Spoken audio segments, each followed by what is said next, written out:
पूरे दुख भोग सप्ताह या चालीसा काल में दुनिया भर के मसीह या ईसाइयों का ध्यान उद्धारकर्ता और उद्धार पर केंद्रित है। रोमन सैनिकों के द्वारा सूली पर चढ़ाए जाने तथा अपने मृत्यु का अनुभव करते हुए प्रभु यीशु ने अपने मृत्यु के अंतिम समय में उन्होंने क्रूस पर चढ़े हुए 7 वचनों को कहे, और ये 7 वचन हमें प्रभु यीशु के उनके चरित्र और उनके स्वभाव के बारे में अधिक से अधिक जानने में मदद करती है। ये 7 वचन नए नियम के चारों सुसमाचार में अलग अलग जगह पर पाई जाती है। इन 7 वचनों को हम प्रभु यीशु मसीह का अंतिम वचन भी कहते हैं। इस वीडियो पर हम इन 7 वचनों से जुड़ी हुई कुछ बातों को और इन 7 वाणियों के कहे गए अर्थों या उसके मतलब को देखेंगे और समझेंगे।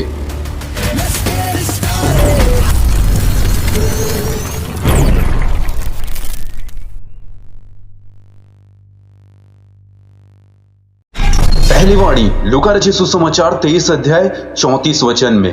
तब प्रभु यीशु ने कहा, हे पिता, इन्हें क्षमा कर, क्योंकि ये नहीं जानते कि ये क्या कर रहे हैं। प्रभु यीशु ने अपनी सेवकाई में क्षमा करने के विषय जिस रीति से लोगों को सिखाया, प्रभु यीशु ने इस वक्त पापों को क्षमा करने की अपनी शक्ति को सिद्ध किया है। लोग प्रभु यीशु को मसीहा के रूप में नहीं पहचान रहे थे, इसलिए वे प्रभु यीशु मसीह को स्वीकार करने में असमर्थ थे। सदुकी और फरीसी जानते थे कि पापों की क्षमा केवल ईश्वर ही कर सकते हैं। प्रभु यीशु ने अपने चेलों और उसके ऊपर विश्वास करने वालों को दोनों को क्षमा करना सिखाया था। क्रूस की मृत्यु के समय, अपने कष्ट और पीड़ा के समय में भी प्रभु यीशु का हृदय स्वयं के बजाय दूसरों पर केंद्रित था। वे अपने जीवन के अंतिम समय में भी अपने पीड़ा, दुख, दर्द पर ध्यान देना छोड़कर उन्हें लोगों की परवाह थी। यहाँ हम उनके बेपनाह प्रेम को देखते हैं कि उसने कैसा हमसे प्रेम किया। यही नहीं, बल्कि प्रभु यीशु मसीह द्वारा क्षमा करने के लिए की गई प्रार्थना में हम परमेश्वर के दिव्य अनुग्रह और उसकी असीम करुणा को देख पाते हैं। उन्होंने कहा, हे पिता, इन्हें क्षमा कर, क्योंकि ये नहीं जानते कि ये क्या कर रहे हैं। दूसरी वाणी लूका रचित सुसमाचार 23 अध्याय 43 वचन। प्रभु यीशु ने कहा, मैं तुझसे सच कहता हूँ कि आज ही तू मेरे साथ स्वर्गलोक में होगा। यहाँ प्रभु यीशु मसीह क्रूस पर अपराधी से बात करते हैं। ये अपराध करने वाला व्यक्ति प्रभु यीशु के साथ क्रूस पर चढ़ने वाले 2 अपराधी में से एक था, जिसे क्रूस पर चढ़ाया गया था। उस अपराधी ने ये बात जान लिया था कि यीशु कौन है, और उसने प्रभु यीशु को उद्धारकर्ता के रूप में स्वीकार करके अपना विश्वास व्यक्त किया था। और यहाँ हम देखते हैं कि परमेश्वर का अनुग्रह विश्वास के द्वारा उस पर उंडेला गया है। जैसे कि प्रभु यीशु मसीह ने अपनी पहली वाणी में कहा कि हे पिता, इन्हें क्षमा कर। निसंदेह इस अपराधी का पाप भी उसी समय क्षमा किया गया। जैसे कि प्रभु यीशु ने मरते हुए मनुष्य को क्षमा करना और उद्धार का आश्वासन दिया, उस चोर को इंतजार करना भी नहीं पड़ा। प्रभु यीशु मसीह ने वादा किया, उस चोर के विश्वास ने उसे तुरंत उसी वक्त परमेश्वर के राज्य का वारिस बना दिया। प्रभु यीशु ने कहा कि तू आज ही मेरे साथ स्वर्गलोक में होगा। तीसरी वाणी यूहन्ना का सुसमाचार 19 अध्याय 26 और 27 वचन। जब यीशु ने अपनी माता और उस चेले को जिससे वह प्रेम रखता था पास खड़े देखा, तो अपनी माता से कहा, हे नारी, देख यह तेरा पुत्र है। तब उसने चेले से कहा, यह तेरी माता है। इस वचन में प्रभु यीशु मसीह मरियम और यूहन्ना से बातचीत करते हैं। यहाँ इस वचन में फिर एक बार प्रभु यीशु मसीह के प्रेम और उसकी मानवता को हम देखते हैं। हम जानते हैं कि प्रभु यीशु का जीवन तरस और दया से भरा हुआ जीवन था। इसी कारण वो एक दयालु पुत्र भी थे। उनकी क्रूस की मृत्यु के समय उनका कोई भी भाई उस वक्त उनकी माता की देखभाल के लिए उस जगह पर नहीं है। प्रभु यीशु मसीह पूर्ण रूप से ईश्वर होने के साथ ही वह एक मनुष्य भी थे। प्रभु यीशु मसीह इस बात को जानते थे कि उनकी माँ के लिए ये समय चिंताओं और दुख से भरे हुए होंगे। संसारिक पुत्र होने के कारण अपने मृत्यु के बाद वो चाहते थे कि उनकी माँ की देखभाल की जानी चाहिए, और इस कार्य के लिए उन्होंने प्रेरित यूहन्ना को चुना, जिससे वो प्रेम रखते थे। और प्रभु यीशु मसीह ने मरियम से कहा कि यह तेरा पुत्र है, और यूहन्ना से कहा कि यह तेरी माता है।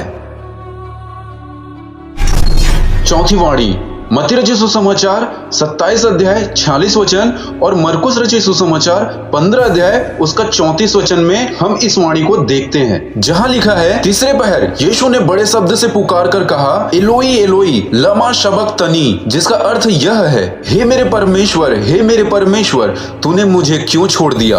अपनी पीड़ा के सबसे अंधेरे समय में प्रभु यीशु ने भजन संहिता 22 अध्याय के शुरुआती शब्द को पुकार कर यह बिल्कुल स्पष्ट किया है कि इस समय प्रभु यीशु मसीह परमेश्वर से अलगाव होने की पीड़ा को महसूस कर रहे हैं। यहाँ हम पिता को पुत्र से अलग होते हुए और दूर जाते हुए देखते हैं, क्योंकि यीशु ने हमारे पापों का पूरा भार अपने ऊपर उठा लिया था। यहाँ प्रभु यीशु मसीह अपने परित्याग की भावनाओं को व्यक्त कर रहे हैं। यहाँ यशायाह भविष्यवक्ता की लिखी हुई बात पूरी होती है। यशायाह 53 अध्याय 6 वचन में यहोवा ने हम सभी के अधर्म का बोझ उसी पर लाद दिया। यहाँ हम पिता को पुत्र से अलग होते हुए और दूर जाते हुए देखते हैं, क्योंकि यीशु ने हमारे पापों का पूरा भार अपने ऊपर उठा लिया था। उसने जोर से पुकार कर कहा, हे मेरे परमेश्वर, तूने मुझे क्यों छोड़ दिया। पांचवी वाणी। यह वाणी तीनों ही सुसमाचार में पाई जाती है। यूहन्ना का सुसमाचार 19 अध्याय 28 वचन, मत्ती रचित सुसमाचार 27 अध्याय 34 वचन, मरकुस रचित सुसमाचार 15 अध्याय उसका 23 वचन में, जहाँ लिखा है, प्रभु यीशु ने कहा कि मैं प्यासा हूँ। यह घटना भविष्यवाणी को पूरी करती है। एक बात हमें जानने की जरूरत है कि प्रभु यीशु ने हर एक छोटी से छोटी भविष्यवाणी को पूरा किया जो उसके विषय में कही गई थी। यहाँ प्रभु यीशु मसीह भजन संहिता 69 अध्याय 21 वचन में, जहाँ लिखा है कि लोगों ने मेरे खाने के लिए इंद्रयान दिया और मेरी प्यास बुझाने के लिए मुझे सिरका पिलाया। इस भविष्यवाणी के वचन को पूरा करने के लिए प्रभु यीशु मसीह ने रोमन पहरेदारों को सिरका देने को उकसाया, उन्हें प्रेरित किया, जिससे भविष्यवाणी पूरी हो। और यहाँ यीशु मसीह ने कहा कि मैं प्यासा हूं। छठवीं वाणी। यूहन्ना रचित सुसमाचार 19 अध्याय 30 वचन, प्रभु यीशु ने कहा पूरा हुआ।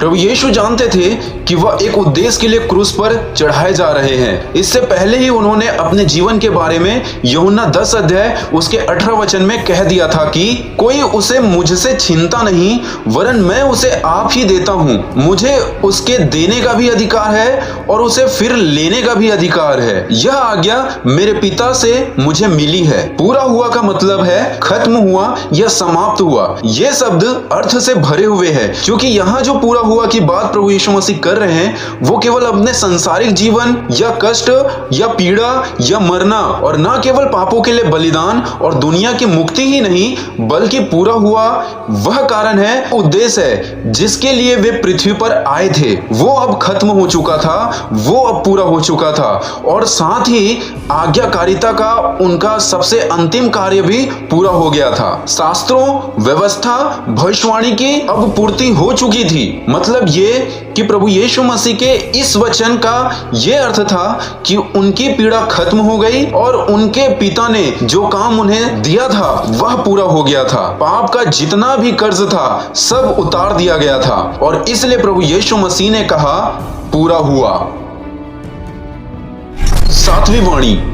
लूका रचित सुसमाचार 23 अध्याय 46 वचन, और प्रभु यीशु ने बड़े शब्द से पुकार कर कहा, हे पिता, मैं अपनी आत्मा तेरे हाथ में सौंपता हूँ। प्रभु यीशु मसीह का पहला वचन भी प्रार्थना था और ये अंतिम वचन भी प्रार्थना था। मतलब उन्होंने प्रार्थना के साथ शुरुआत की और प्रार्थना के साथ ही खत्म भी किया। यहाँ प्रभु यीशु मसीह परमेश्वर से प्रार्थना करते हुए भजन संहिता 31 अध्याय 5 वचन के शब्दों के साथ समाप्त करते हैं। हम यहाँ इन शब्दों में प्रभु यीशु मसीह को स्वर्गीय पिता के प्रति उनके संपूर्ण विश्वास को देखते हैं। जैसे प्रभु यीशु ने पृथ्वी पर जीवन जिया, वैसे ही मृत्यु में प्रवेश भी किया। उन्होंने अपने जीवन को पूर्ण बलिदान के रूप में अर्पित किया और खुद को परमेश्वर के हाथ में सौंप दिया। यहाँ प्रभु यीशु मसीह अपनी इच्छा से अपनी आत्मा को पिता के हाथ में दे रहे हैं। जैसे कि यूहन्ना 10:17 में प्रभु यीशु मसीह कहते हैं कि मैं अपना प्राण देता हूं कि उसे फिर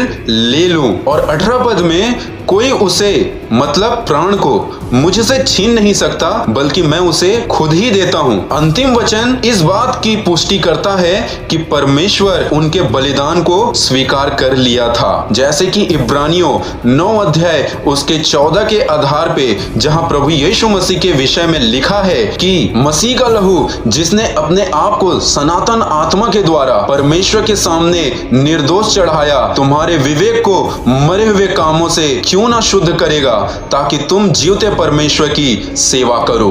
और प्रभु यीशु मसीह ने कहा, मैं अपनी आत्मा तेरे हाथ में सौंपता हूं।